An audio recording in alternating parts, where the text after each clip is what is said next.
This page, well, look at this cover. Kenny from South Park front and center, always a good sign, eh? They're shouting about reviewing the South Park game, which was certainly a thing. Big claims here too. World's biggest N64 mag and every game ever made inside.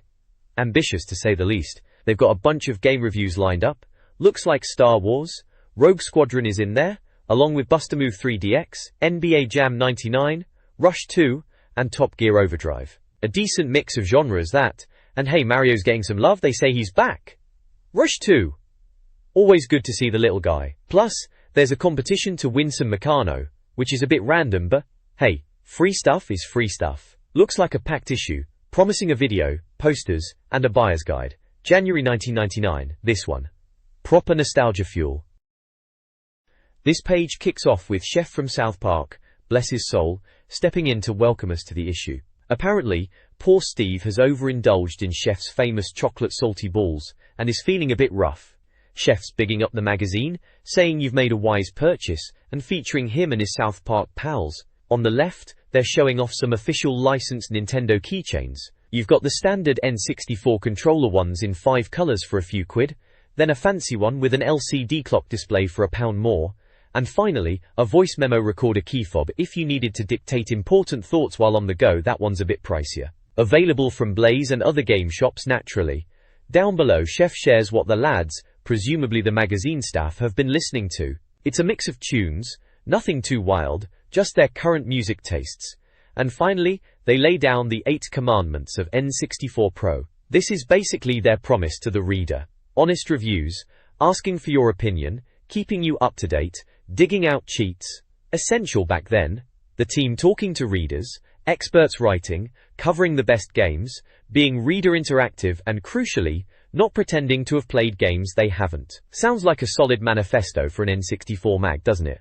February 1999, this one is N64 Pro issue 17, from February 1999, boasts a huge South Park 64 cover featuring a distressed Kenny. The magazine promises many goodies, including posters and freebies. Inside, previews tease features like Blueprint on Mario games, Blagger's Guide to Zelda, a cheat zone, and a Revolution video guide for early N64 games. Reviews cover various genres, from South Park 64 and Star Wars, Rogue Squadron, to racing and puzzle titles. The issue also includes regular sections like news, coming soon, leagues and tips, codes and cheats. The news section highlights the massive demand for Zelda.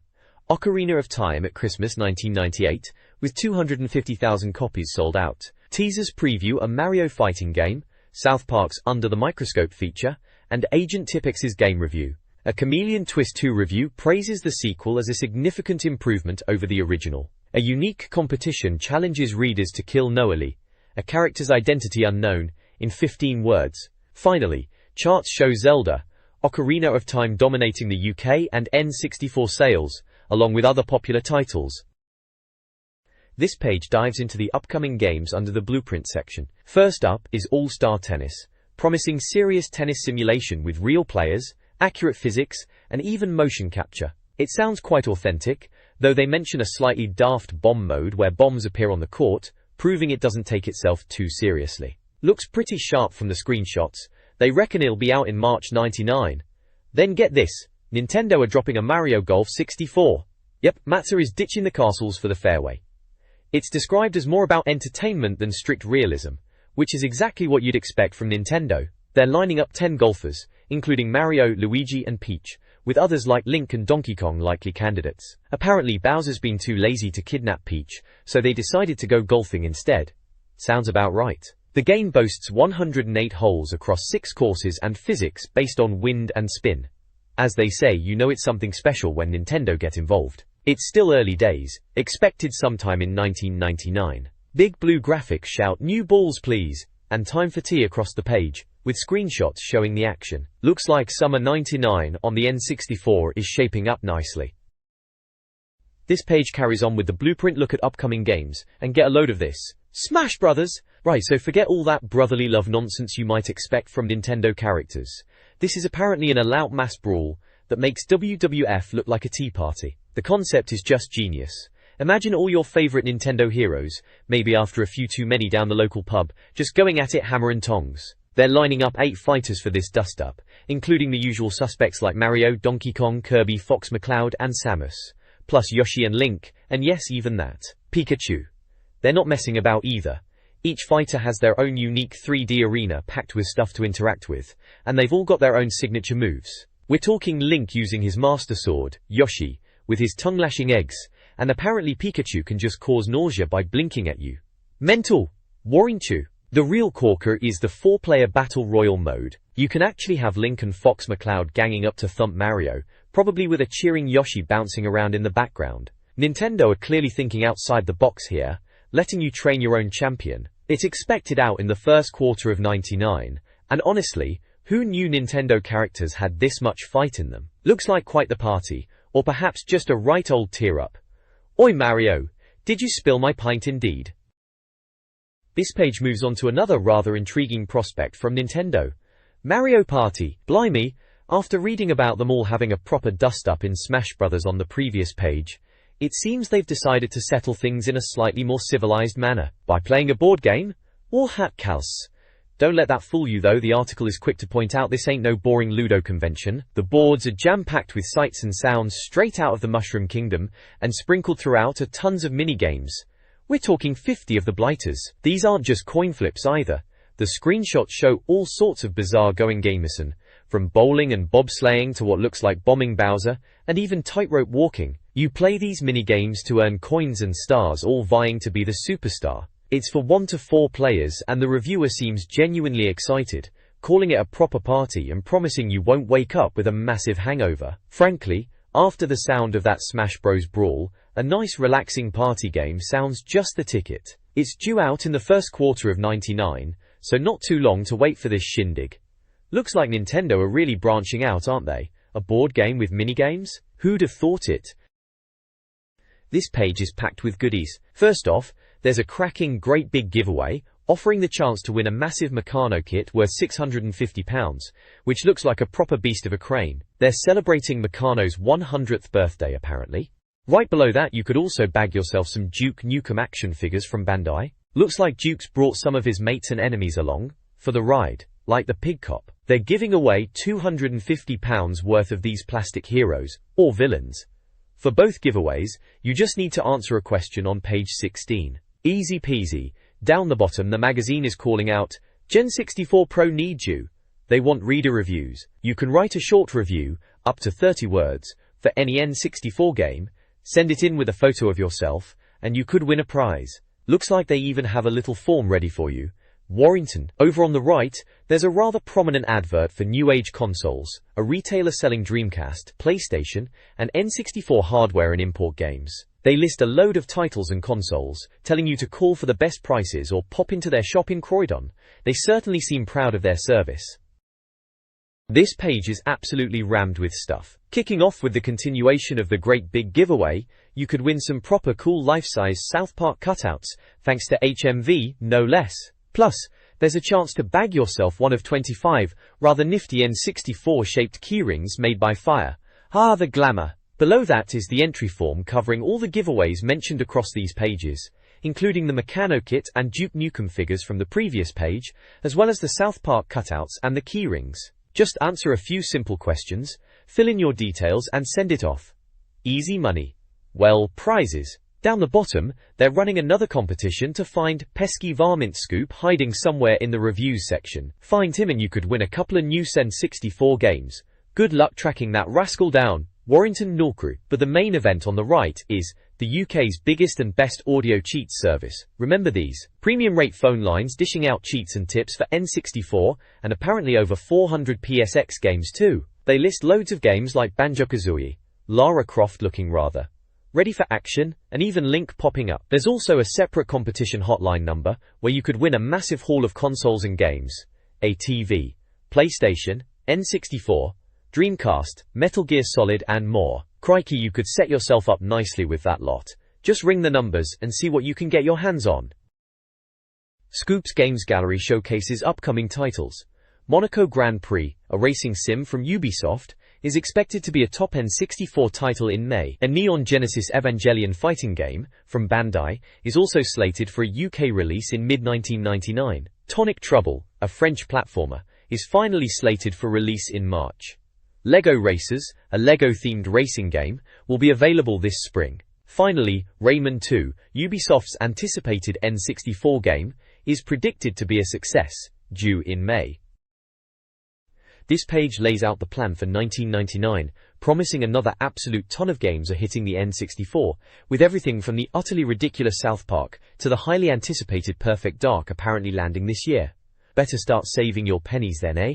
The must-buys section highlights a couple of cracking January releases. First up is South Park 64, laughably described as Turok but with turkeys, and just as daft as the TV show, which sounds about right. Then there's Star Wars, Rogue Squadron, bigging up the expansion pack use for some proper lovely visuals. Over in the forthcoming attractions, we've got Duke Nukem, 0 Hour ready to make a spectacular N64 splash, Micro Machine 64 looking like the absolute classic top-down racer we all know and love, and Rat Attack, which seems like a completely bonkers arcade game about rounding up rats. There's also Michael Owen's WLS-99, pondering if it might actually be as good as IS-78, which is high praise indeed. Finally, bubbling under, is Rare's Jet Force Gemini. They're keeping the exact date quiet but expect this shooter in the spring, and frankly with Rare behind it you know the graphics are going to be something special. Looks like 1999 is shaping up to be a belter for the N64.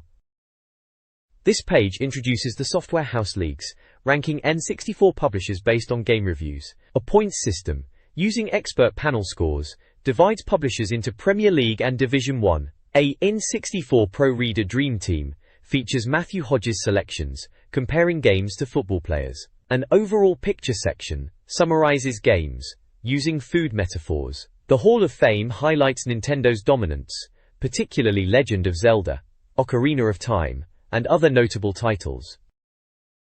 This page gets straight into the reviews, kicking off with the utterly madcap South Park 64, starring everyone's favorite hooded lad, Kenny. It's billed as the funniest, sickest game around, and apparently, one of the best on the N64. We also get a glimpse of the epic Star Wars, Rogue Squadron, and the flashy Top Gear Overdrive, with promises of reviews to come. Scattered across the bottom are snapshots of games being reviewed, like the Speedy Rush 2, the bubbly Buster Move, and the sporty NBA Jam 99. The reviewers themselves weigh in, sharing their thoughts. Steve couldn't be torn away from South Park, while Mark finally finished Zelda, about time, before getting stuck into Rogue Squadron. Paul, like many, was desperate for Zelda but ended up battling his way through IS-78 instead. Noel's gone Star Wars mad, and Lewis is impressed by how good games look with the expansion pack now. There's a breakdown of the scoring system, including the prestigious Sore Thumb Award for games you'd happily trade your grand for, listing classics like GoldenEye and Zelda as prime examples. They also briefly explain what they cover in the lowdown section, touching on graphics, sound, and gameplay, and even link back to the league points from the previous page to see how the publishers are stacking up. Turn the page for the full reviews apparently. This page kicks off the reviews properly, diving headfirst into the utterly chaotic world of South Park 64. The main event here is the big title, screaming, South Park 64, plastered above the familiar faces of Cartman, Kyle, Stan, and Kenny staring out at you. There's a decent-sized review here, penned by Steve, featuring a little caricature of the man himself. He sets the scene, joking about the miserable weather and the delightful kids from the show. The review doesn't pull any punches, starting with a rather direct quote about how you're definitely gay if this game doesn't get you excited. Apparently, it's a riot from the get-go, letting you pelt Cartman's dad with snowballs right away. We get a couple of screenshots showing the action. One looks like a street scene with Kenny looking through a scope, and another shows a two-player scrap in the supermarket featuring Mephisto and Mrs. Cartman, all thanks to a cheesy Poofs lorry getting stuck in the snow naturally. The page proudly displays the Sore Thumb Award winner graphic, complete with a bandaged thumb, which they mentioned last page was for games you'd happily trade your granny for. Seems South Park 64 is shaping up to be one of those. The review text touches on the game's crude humor, staying true to the show, and contrasts it with the PC version. It certainly sounds like they enjoyed the sheer absurdity of it all. This South Park 64 review praises the game's faithfulness to the show's humor, calling it crude, vulgar, and uncouth. The review highlights the welcoming chef and Cartman's oversized persona, and details multiplayer modes like Strut Your Funky Stuff. Unlocking characters like Mr. Mackey enhances the multiplayer experience. The review notes the game's use of the Turok engine, showcasing detailed graphics, especially Cartman's size. Gameplay includes 6 episodes with individual storylines, and the review explicitly states the game isn't for families. The reviewer enjoys the game's authenticity.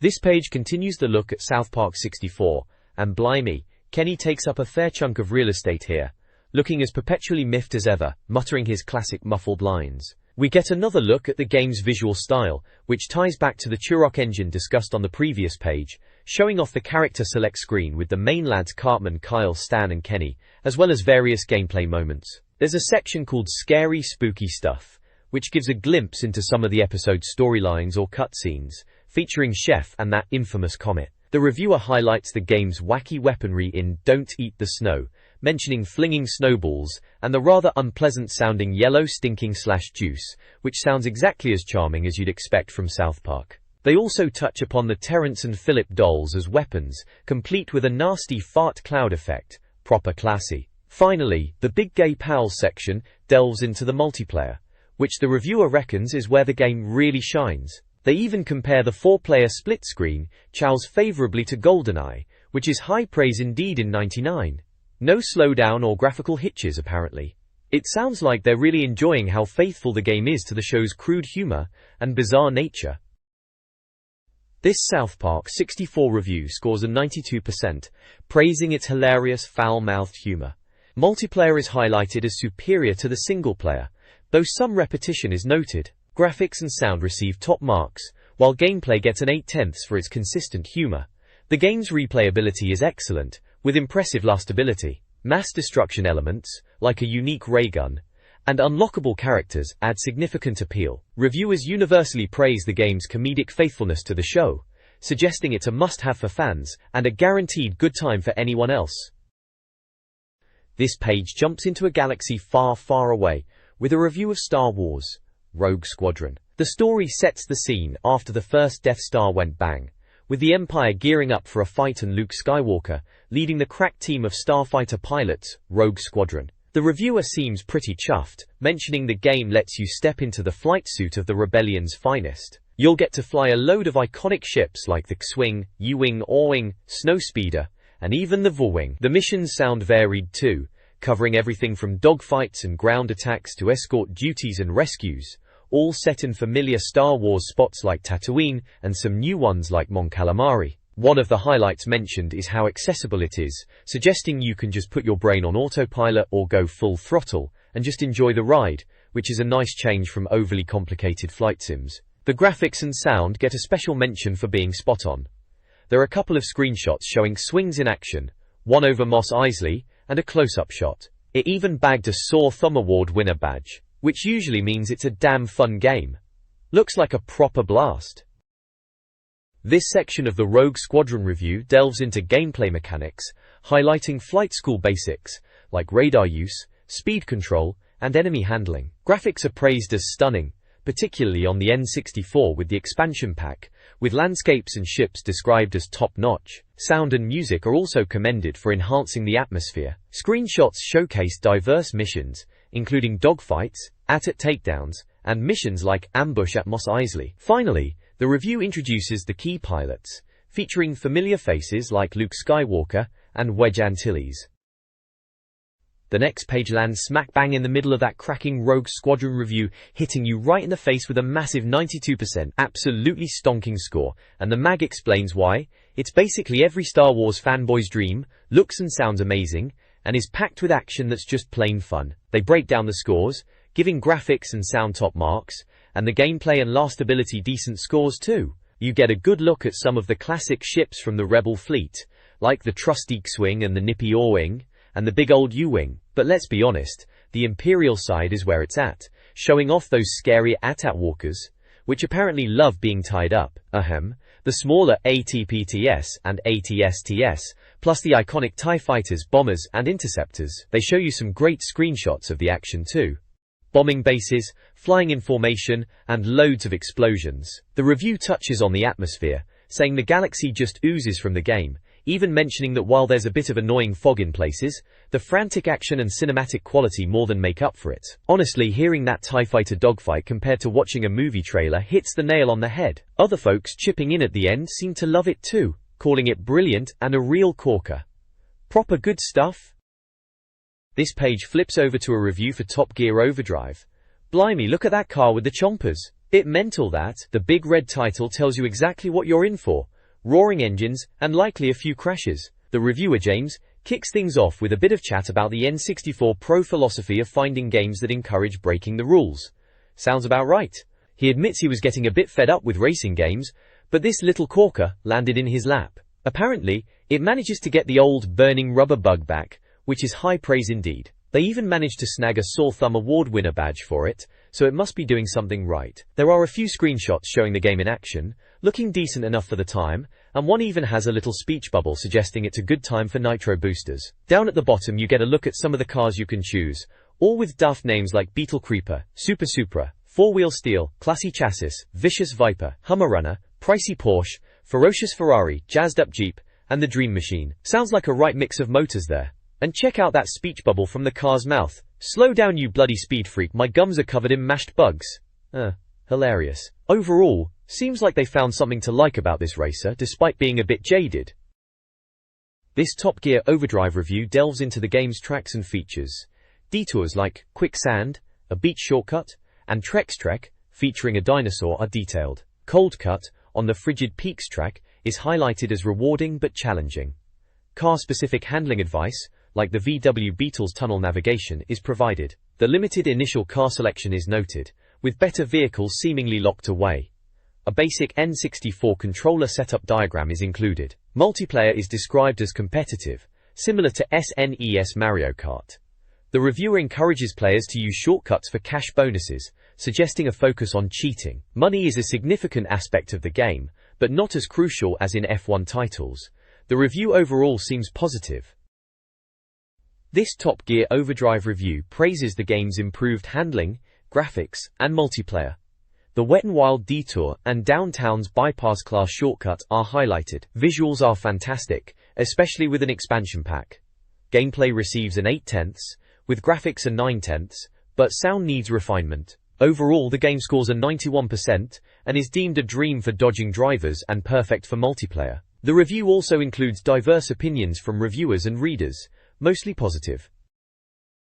This page tackles the high-octane chows of Rush 2, Extreme Racing. Now, after the first game, San Francisco Rush caused a bit of a stir with its garish looks and steering that some found a tad unresponsive.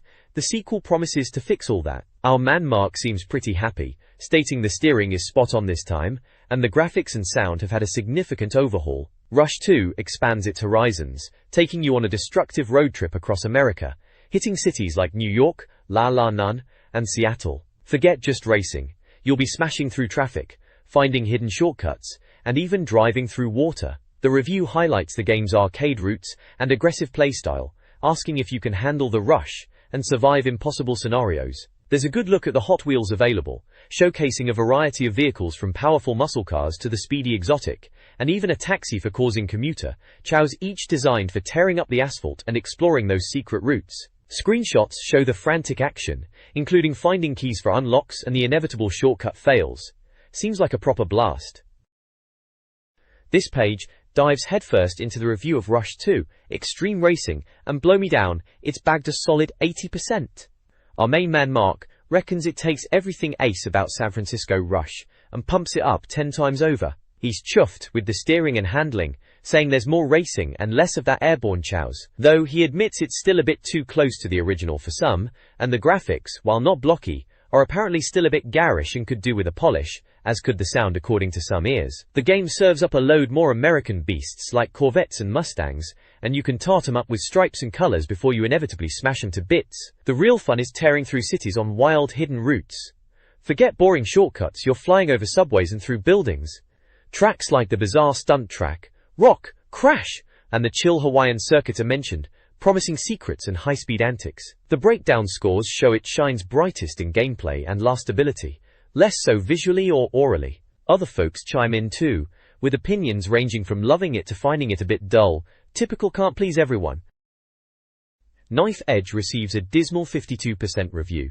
Reviewers criticize the weak premise, limited weaponry, few levels and basic gameplay. Graphics are mediocre, 6/10, while sound, gameplay, and replayability, lasting power, score poorly, 4/10 and 3/10 respectively. Cutscenes are also deemed poor. The game is compared unfavorably to Virtua Cop and Lilat Wars, with some readers expressing significant disappointment, even doubting its sales potential. Screenshots show aiming, special weapons, ship combat, and boss encounters, with advice to focus fire on weak points.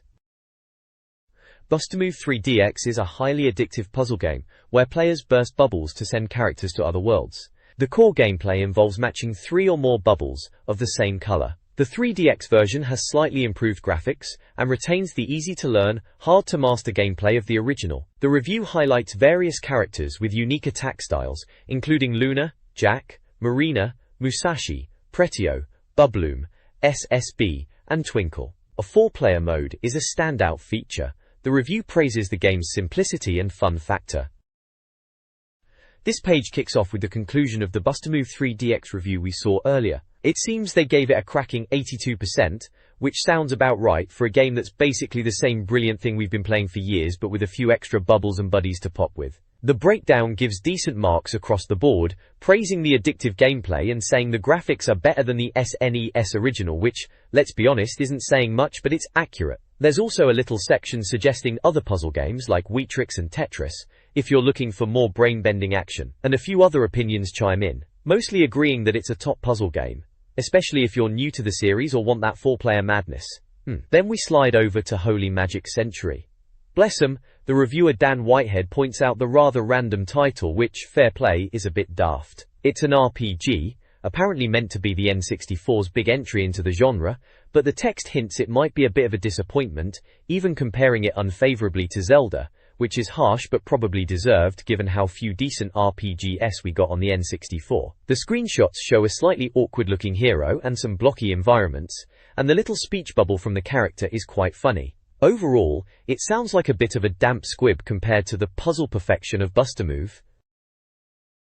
Holy Magic Century receives a 60% review score. The game's story is deemed thin, focusing on a bland hero engaging in numerous, unengaging battles. Graphics are considered respectable, but pale in comparison to Zelda, Ocarina of Time. The world design is described as dull and repetitive, with large green fields and sparse trees. Gameplay is criticized for an overabundance of battles and lack of engaging narrative. Sound and replay value also receive low marks. Reviewers overwhelmingly recommend Zelda instead, calling Holy Magic Century a waste of time and a poor alternative to the established benchmark. This page is looking at a game called Rakuga Kids, described as scrapping school kids and not a teacher or spitball in sight. The reviewer, Paul, is lamenting having to play it, noting it's the crappy stuff he gets stuck with. The premise is pretty bizarre.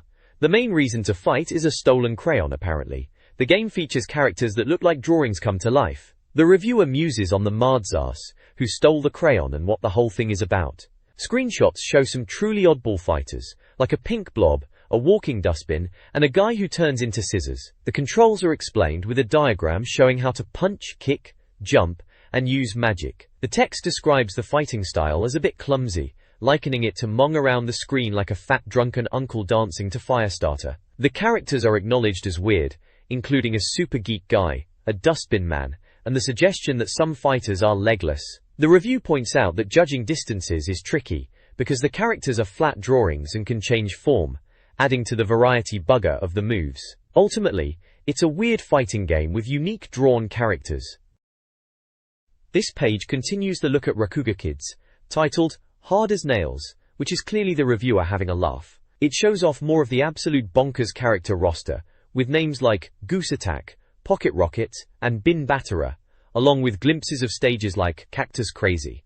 Apparently, each fighter has their own magic move, which sounds less like magic and more like pure, unadulterated nonsense, turning into a tank, a pumpkin carriage, or just getting attacked by geese. The review points out that the game can look a bit odd when the characters are just outlines. Jaws. The big reveal is the score.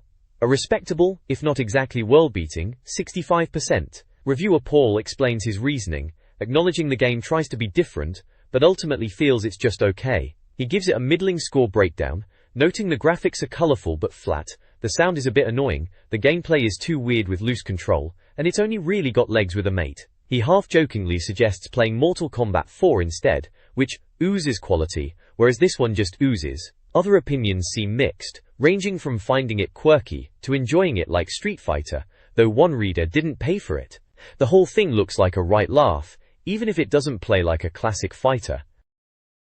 This page jumps straight into a review of NBA Jam 99, asking if it's a sweet slam dunk or a sour airball. Reviewer Mark dives in, promising a massive basketball game that aims high, unlike some previous efforts on the N64, which, let's be honest, were a bit ropey. Visually, the magazine reckons the graphics are a step up, claiming they could almost fool you into thinking you're watching a proper game on telly, thanks to sharp detail and smooth motion capture. They've even mapped the real players' faces on there, apparently. The review highlights the inclusion of over 300 players from across the league, so you should find your favorites. There are screenshots aplenty, showing the action on the court, a diagram explaining the controls on the N64 pad, and even a look at the game's pressure shot. In true NBA Jam style, there's also a wonderfully absurd shot, showing a player who's clearly lost a bit of hair during a particularly vigorous play. Oh, and the cover star, Keith Van Horn, is having an existential crisis about spitting the ball through the hoop in a thought bubble.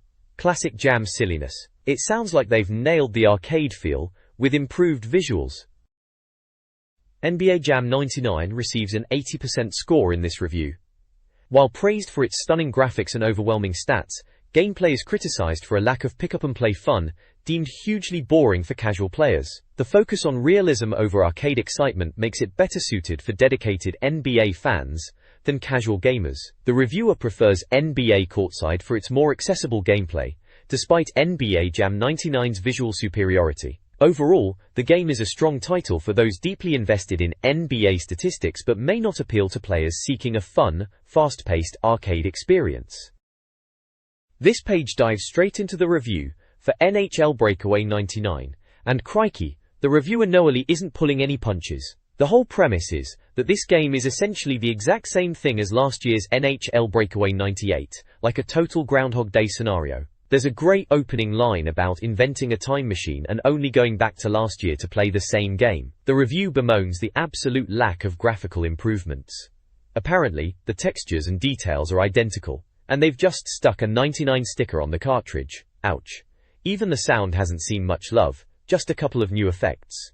Gameplay is called hugely entertaining, but not quite as playable as E's rival NHL 99. The core complaint is simply the sheer laziness from the developers in not adding anything new. The page is littered with screenshots showing the familiar gameplay view, a helpful diagram of the N64 controller mapping various moves, and some comical photos, including a player complaining about letting in a goal, and two players wrestling with a speech bubble suggesting Twister on Ice. It's clear Noli feels N64 owners are being ripped off by this lack of effort, giving the game a pasting despite the core gameplay perhaps being decent if you didn't already own the predecessor. It's less a review of a new game and more a frustrated commentary on publisher complacency.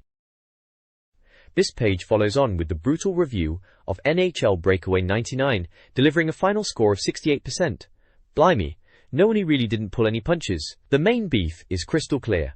This game is essentially a lazy, overpriced rehash of last year's version, which the reviewer calls a complete rip-off. He even quotes himself saying it should be headed for the sin bin and should never be allowed back onto the ice, listing developer offenses like charging and tripping for their lack of effort. Despite the harsh overall verdict, the breakdown shows some decent scores for graphics, sound, both 7/10, and even gameplay, 8/10, admitting it's still playable just like 98. There's a funny sequence showing a goalie making a stunning save after a player lines up for a shot, aptly titled, Jesus Saves. We also get a look at the various nice views, all the camera angles available, which is a neat feature carried over. The triple loop and twist section acknowledges the recent run of quality N64 games, but slams Breakaway 99 for repeating itself, suggesting it's like Groundhog Day. Other opinions on the page echo the sentiment that while the core game isn't terrible, the sheer lack of new content makes it a disappointing sequel, recommending EA's NHL 99 instead. Please provide the text you would like me to summarize. Hanayin kuto, tol modol them halaban. This page brings us the glorious cheat zone, Finally, some proper help for getting through those tricky N64 classics. Right off the bat, we've got the fountain of knowledge dedicated to the legendary legend of Zelda, Ocarina of Time, promising answers to all your problems over the coming months. It covers everything from squashing those creepy sculptures and finding magic beans for shortcuts to figuring out the scarecrow and locating the fairy fountains. Poor alien Link looks a bit miffed dressed up as our hero. Boots are indeed crippling sometimes, mate. Then there's the reader's cheats section where you can actually win a 20 quid just for spilling your secrets. There's a neat little buck bumble trick and, hilariously, tips for abusing the chickens in Zelda and finding a sleeping Mario in the castle. Classic stuff. Below that, we dive into the more serious datal cheats. Now this requires an action replay cart, which was essential kit back then for unlocking the real madness. This section lists codes for F-Zero-X, 1080 degrees snowboarding, WCW vs NWO Revenge, and Body Harvest, promising things like infinite energy, no damage, and endless ammo. It's the real dirt on these games, if you had the hardware for it. Send in your tricks, lads, get famous and maybe bag some cash. This page continues the glorious cheat zone from the previous one, and look at this beauty, a proper walkthrough for Body Harvest. It's titled, A Body Harvest Guide to Java and USA, which tells you exactly what you're getting into. We've got a few characters gracing the page. That sneaky alien from the previous page is back, still smug about his disguise lark, apparently fooling the feds. Then there's a rather formidable looking pair of human heroes, one in striking orange armor, and the other with cool pink hair, clearly ready for action against the alien menace. The main event here is the Java level walkthrough. As the text says, things start getting serious now that the early levels are done. It breaks down the guide into Stage 1 and Stage 2, detailing the steps you need to take. This involves tackling those pesky harvesting waves, tracking down aliens, finding key items like the hunting rifle and the Java crysknife, and utilizing vehicles like airboats, military trucks, and armored cars. The screenshots give you a peek at the top-down action, showing off the environments and some of the vehicles you'll be using. It sounds like classic Body Harvest, lots of ground to cover, and aliens to blast. The guide promises to get you straight through these tricky Java and USA levels, so stick with it. The Body Harvest Cheat Zone guide continues with Stage 3, requiring players to rescue villagers from West Ruarua to East Ruarua via a tramp steamer, obtainable after retrieving the Idol of Ruarua. The boat trip is perilous. Players must then use a mountain bike to disable a processor or a missile launcher as a better alternative to proceed to Stage 4. Stage 4 involves harvesting waves in the Fang villages, but an alien barricade blocks the airboat. Screenshots show both floatplane action and combat. The alien adversary returns. Ra. This page continues our delve into the Body Harvest cheat zone, wrapping up the Java level. After sorting out that pesky alien blockade by fixing up an old battleship proper maritime action, that you're off using the Zero floatplane and an auto-gyro, zipping between temples to collect knife segments. Slot the completed knife into a pillar, and hey presto, the weather clears up. Then it's a flight south to smash a processor. And finally, the grand finale of Java is a full-on shoot-'em-up. Grab whatever vehicles and firepower you can at the Wavell range, take out the shield generator, and then hop in the Alpha Tank to face off against the boss. Judging by the screenshots, it looks like that's one nasty purple scorpion thing. Warrington. Right, Java's done and dusted. Now we're off to the States, specifically starting in Springville suburbs for the USA level walkthrough. Stage 1 kicks off, with fending off multiple harvesting waves hitting the area. You'll be navigating sewers, commandeering vehicles like a school bus, smashing fences obviously, and even a hot rod from Carl's Custom Cars to zip across town. The main objective here is saving the kids who are legging it in terror. Got to lead them safely to the church. Phew, busy start to the good old USA. Body Harvest's USA level continues, with Stage 1's hospital roof processor smash and chopper to the shield gate. Stage 2 involves foot travel through industrial areas, collecting totem pieces for an Indian chief, and reaching a base station via Huey helicopter. Stage 3 escalates with waves, nitro fuel, routes through the military complex, and a nerve-wracking doomsday bomb mission to destroy the final processor and shield generator, leading to a boss fight. The gameplay utilizes various vehicles, and features urban environments and alien bugs. Beaky. The next page jumps into the high scores section. Britain's top gamers. Looks like they've had a bit of a revamp and are challenging us lot to send in our best times, to prove we're not just making excuses about our little sister being faster. Proper stuff. Get your time sent in or stop complaining, simple as that. Guzza. They've got a good spread here, covering loads of N64 classics. There are competitive times for racing games like Mario Kart 64, Diddy Kong Racing, F1 World Grand Prix, Wave Race 64, Extreme G and even F-Zero X. We've got sports games like 1080 Snowboarding and Snowboard Kids, plus challenges in Banjo-Kazooie, Lilat Wars, Fighter's Destiny, and the mighty GoldenEye 007. You can see who's topping the charts in different games, with names like Stuart Richards, Frank Noel, Greg Inetenko, Kevin Feeney, and Alan Campbell popping up quite a bit. They've even got photos of some of the top players and screenshots of their winning moments or achievements. Simon Morris is featured as the challenge winner for ISS 98. It's cool to see the actual gamers getting their faces in the magazine. This section really throws down the gauntlet for bragging rights. This page really lays down the gauntlet, doesn't it?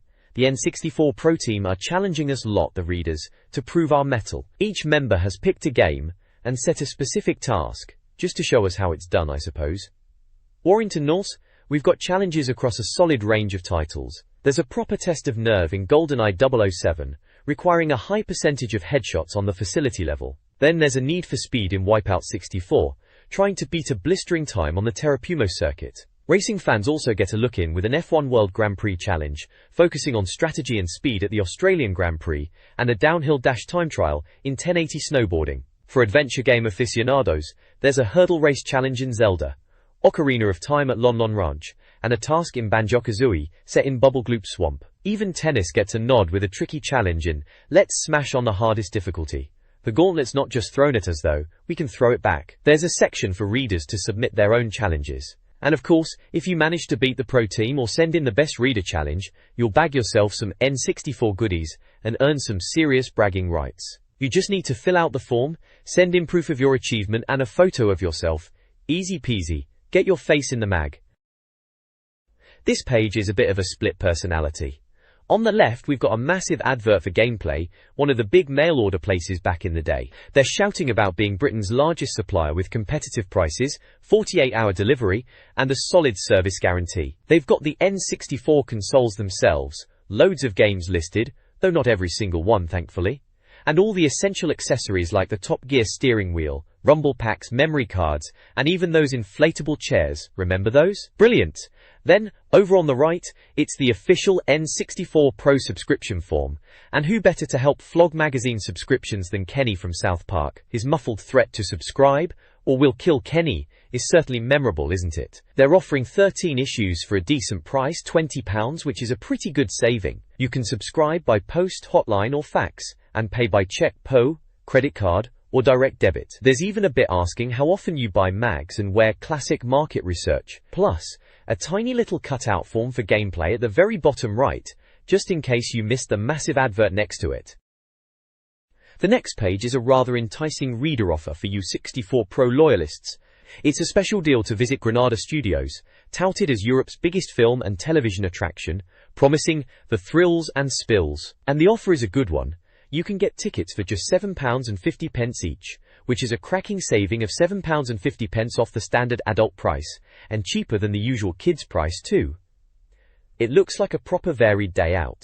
They're highlighting Future Vision, which sounds like a peek into tomorrow's tech with VR sound and interactive presentations. But you can also get your dose of classic telly by walking down the iconic Coronation Street, testing your detective skills in an interactive cracker show, facing off against aliens in a simulator, or even getting a feel for what it's like to be on TV sets like This Morning. It definitely sounds like there's a bit of something for everyone. Shouldering is straightforward, just fill in the form and send it back, or ring that number there. A solid offer for a day out, that was valid through the summer of '99. The next page is all about catching up on those glorious N64 Pro issues you might have missed back in the day. They're offering back issues for just £3 a pop, but they warn you, there are only a few left, so you'll need to be quick off the mark. Suckers. You can see covers from April '98 right up to January '99, featuring classics like Snowboard Kids, Forsaken, Zelda 64, Banjo-Kazooie, F-Zero X, Body Harvest, and Rally Edition '99. Each issue came packed with reviews and features, plus some cracking freebies like cheat guides, gamebooks, and calendars. There's a simple form there to fill out if you want to order any. The rest of the page is just a few adverts for import games, backup devices, and retailers selling hardware and software for various consoles. The next page features an N64 swap shop. Readers list their wanted games, topped by Mission, Impossible, and WWF Warzone. Surprisingly, Banjo-Kazooie is also wanted, but many already own it. Conversely, Diddy Kong Racing and Mario Kart 64 are unwanted. The main swap shop section details numerous reader offerings, frequently seeking GoldenEye, Banjo-Kazooie, and fighting games. A swap and blag of the month are also featured. Finally, a form allows readers to post their own swap/sell ads, requiring clear details and information on how they acquired the magazine. The You Reckon Letters section features diverse gamer opinions. Readers react to the magazine's new look, with some complaints about previous language use. Colin's letter is highlighted, expressing controversial views on female gamers, swearing, and game quality, criticizing GoldenEye, Mario 64, Duke Nukem, and Clay Fighter. Another reader questions a friend's magazine choice. Noitali's letter, winning the Golden Mario Award, discusses review scores. The magazine acknowledges a review scoring system debate and confirms email functionality. Ubisoft's Tonic Trouble delay and a Duke Nukem trivia note round out the correspondence. Please provide the text you would like me to summarize. And North Cheshire blah. This page takes a good look at the N64's library, split into categories like Buyer's Guide for your shooters and action-adventure, and of course, racing. Kicking off with the classics, GoldenEye 007 naturally gets a stellar review and a high score, cementing its legend status. Lilac Wars, that's Star Fox 64 to you lot across the pond, also gets praised as a fantastic follow-up. There's a rather large chap in the middle of the page, a dinosaur looking quite pleased with himself, declaring he's the new shooter everyone's after, a not-so-subtle nod to Turok 2, Seeds of Evil, which also scores highly. The racing section is jam-packed. You've got your F1 simulations like F1 World Grand Prix getting top marks, alongside the futuristic thrills of Zero X. Diddy Kong Racing and Mario Kart 64 both feature heavily, rightly lauded for their multiplayer fun, though DKR apparently edges out Mario for pure karting joy according to these chaps. Even the more questionable racers like Cruisin' USA and GT64 get a mention, if only to point out their shortcomings. Good to see some variety, even if not everything hits the mark.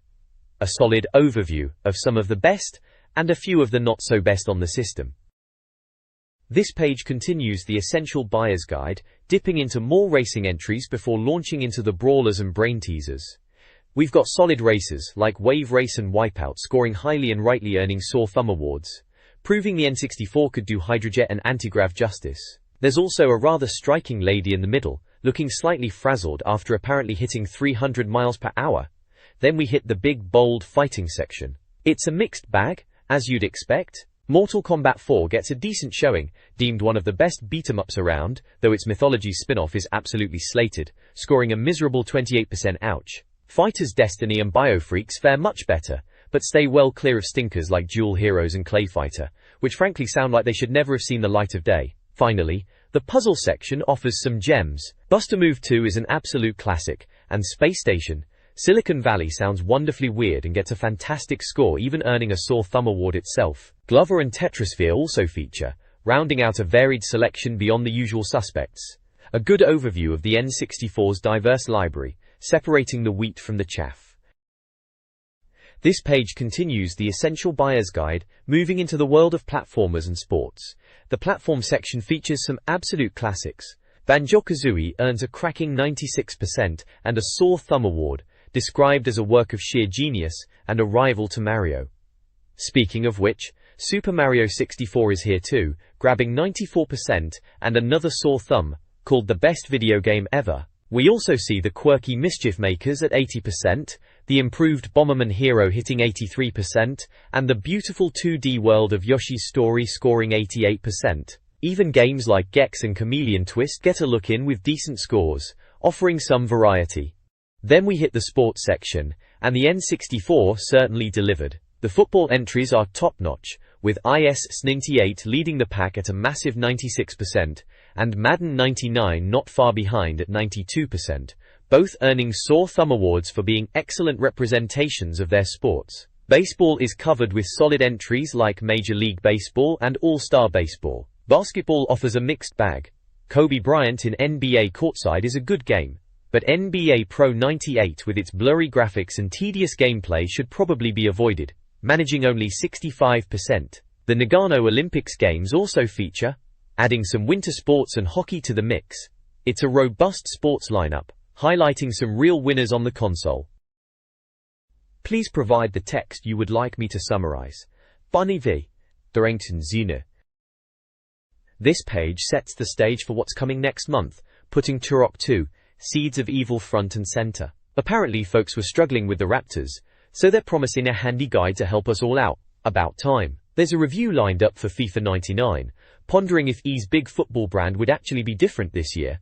Spoiler, probably not revolutionarily so. We also get a peek at Rayman 2 in a blueprint feature, looking rather tasty, and the radio-controlled racing of Revolt is previewed. Crucially, there's a cheat zone dedicated to the legend of Zelda, Ocarina of Time, promising tips for that epic conclusion.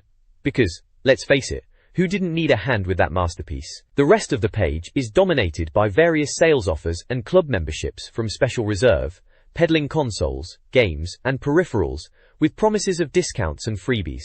And don't forget, this issue comes with not one, but 2 free cheat books, hitting shelves on the 4th of February.